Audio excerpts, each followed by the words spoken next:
अधिकार नहीं दिया, ये बाबा साहब डॉक्टर अम्बेडकर ने दिया है मुझे। तो मैं किसी अपने रास्तों को छोड़ के, अपने परिवर्तन को छोड़ के अगर मैं दूसरे धर्म को स्थापित करूंगा तो मेरे से बड़ा कोई बेवकूफ नहीं होगा। आने वाले समय में अगर आप लोग अब भी जो है नहीं समझोगे इस बात को, तो आने वाले समय तुम्हारा फिर वही होने वाला है कि झाड़ू बंधेगी पीठ पीछे तुम्हारे। ये मेरी बात को ध्यान रखना काल खोल के।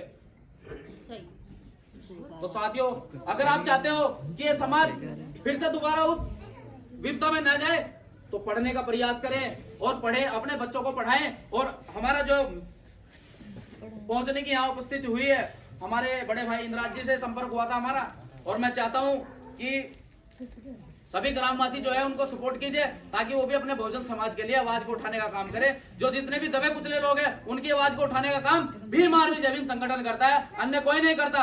बाकी सब लोग जो है दलाली करने का काम करते हैं। विरोधियों ने पार्टी बना के खड़ा किया है, लेकिन वो लोग ये कहते थे कि मैं कभी पार्टी। बात को शुरू करता हूँ राष्ट्रीय अध्यक्ष मंजीत सिंह नौटियाल जी को अपना आदर्श व नेता मानते हुए। सम्मानित साथियों,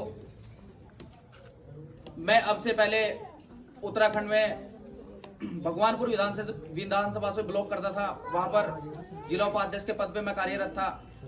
साथियों, मुझे लगभग 15 दिन से यहाँ पे भेट विधानसभा अध्यक्ष जो पद की जिम्मेदारी दी गई है, मैं धन्यवाद करता हूँ माननीय राष्ट्रीय अध्यक्ष मोदी जी का और सादर आमंत्रित करता हूँ। और परम पूज्य डॉक्टर B.R. अम्बेडकर बाबा साहेब जी के चरणों में कोटि कोटि नमन।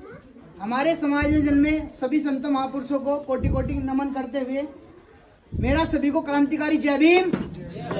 आवाज नहीं आई?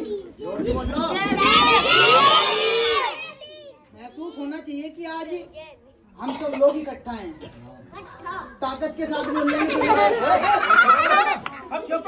सभी अनुशासन में। मैंने क्या कहा? अनुशासन, ये सबसे बड़ी ताकत होती है आप लोगों के पास। सभी शांत हो जाओ, सभी बच्चे सभी बोल लेंगे जय भीम। समाज को जो है नहीं समझा सकते, समाज को समझाना दूर की बात है। जब आप घर में नहीं शिक्षा का अभाव करोगे तो आप समाज में कैसे इसको फैलाएंगे।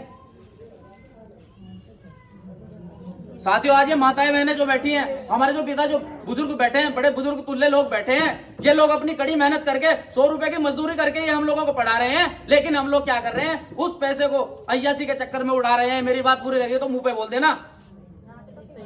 जैसे कि हमारे डॉक्टर साहब चिकित्सा वाले, ठीक है, और रोजगार वाले, जिस तरीके से हमारे समाज में शोषण होता है, उस पर्दे में 20 तारीख को आंदोलन जो किया गया है, ये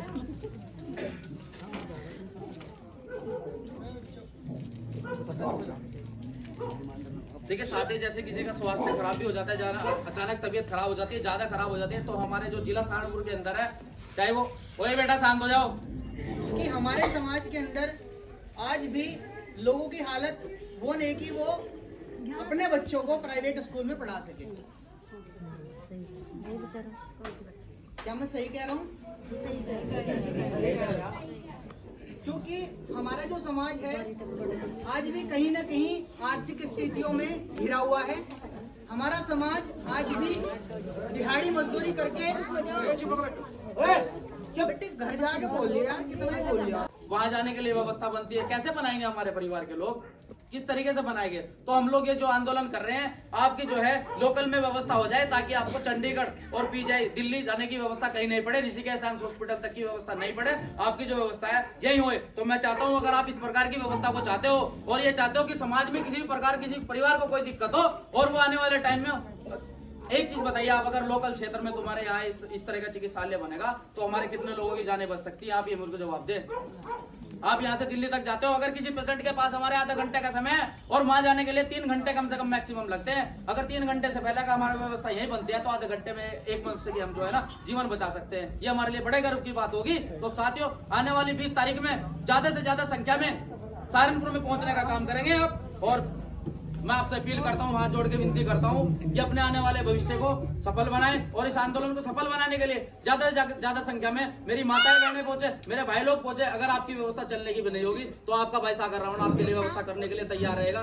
जहां पर कोई भी शोषण उत्पीड़न होगा, अगर मैं बहुजन समाज के लिए जी रहा हूँ तो बहुजन समाज के लिए जीने के लिए भी एक दम चाहिए होता है, लेकिन जो दम सब में नहीं होता है। साथियों, अगर कहीं तुम्हारा पसीना बहेगा ना तो सबसे पहले तुम्हारा भाई वहां पहुंचकर अपना खून बहाने का काम करेगा। लेकिन ये तुम्हारे लिए है, किसी और के लिए, अन्य समाज के लिए नहीं मैं जाऊंगा। क्योंकि ये समाज जो लड़ाई है, ये लड़ाई है, ये बहुत बड़ी लड़ाई है। लेकिन इस लड़ाई को लड़ने के लिए मुझे जो मेरे हाथों को मजबूत करने के लिए आप लोगों ने जो ताकत दी है बेट विधानसभा के अंदर, मैं इस बेट विधानसभा के अंदर इतनी मजबूती से लड़ाई को लड़ने का काम करूंगा कि हमारे बहुजन समाज पे कोई शोषण उत्पीड़न नहीं कर सकेगा। धन्यवाद साथियों, जय भीम, जय भारत।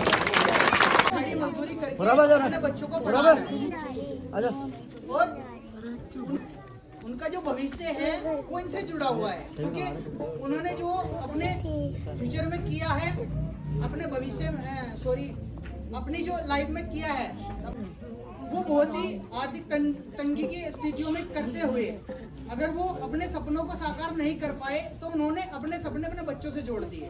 हमारा समाज आर्थिक स्थितियों में जूझते हुए भी अपने बच्चों को पढ़ा, लेकिन अगर जहाँ पर हमारे बच्चे पढ़ रही हैं, सरकार जो है इतना पैसा खर्च कर रही है, लेकिन उनकी पढ़ाई उस स्थिति में अच्छे से नहीं हो तो देना, डायरी देना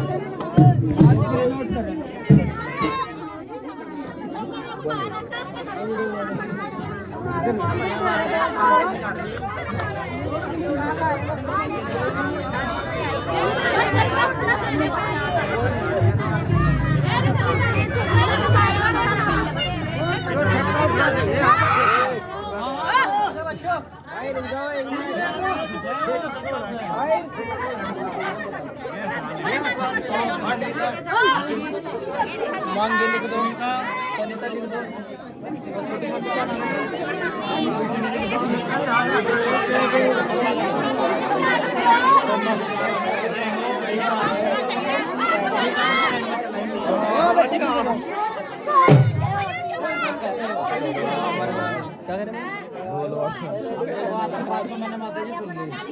कल को ये भी चाहिए कि आप लोग चलना भी 24 घंटे उपलब्ध रहूंगा, बस आपका आशीर्वाद चाहिए भाई। फोटो खींचो जरा माता जी के साथ,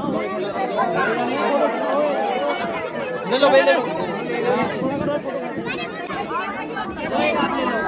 इसको पढ़ना भी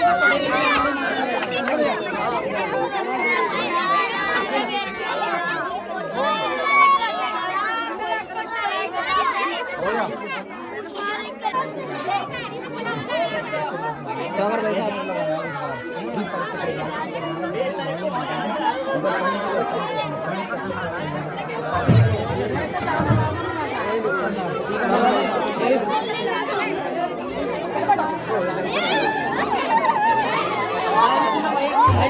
समाज को जाकर बढ़ाना जो है चरित्र अपना और अपने बच्चों का।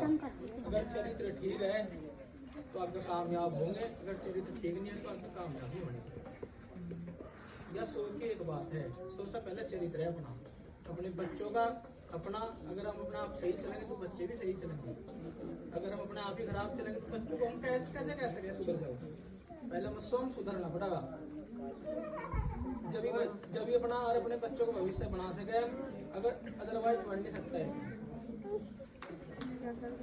इसलिए चरित्र पर ध्यान दो, शिक्षा पर ध्यान दो और लड़ाई आपस में बिल्कुल ना करो। अगर हम आपस में घर में लड़ेंगे तो कैसे? थोड़ी उसकी इज्जत करनी भी सीख लो। एक घर पूरे दिन काम करके आया है, उससे पहले रोटी दो, पहले साथ उसके पानी दो छान के, ये नहीं व्यवहार से आप ऑटोमेटिक तारी छोड़ता कर, आपने उसकी इज्जत करनी शुरू कर दी। कमागा आपको ही देगा वो। थोड़ा समझो इस बात को। हम भी मोहल्ले में रह रहे हैं, समाज को साथ में देखते हैं भाई, बस जहाँ भी कहीं है पहले इज्जत देते हैं तो इज्जत आपको मत देगा। अपना एक जो रास्ता है, क्योंकि हमें जो आजादी दी है हमारे संतों महापुरुषों ने दी है। आज हमारे जो बेटी, जो बहन, जो महिला, जो भाई आज दरोगा की कुर्सी पर बैठा है, वो किसी और की देन नहीं, बाबा साहब डॉक्टर अम्बेडकर और मान्यवर साहब काशीराम जी, गुरु महाराज जी की देन है। लेकिन साथियों, बड़े बेरहमी की बात है कि हम पहुंचे वहां और बोलने की कोशिश करें, इस समाज को समझाने का प्रयास करें।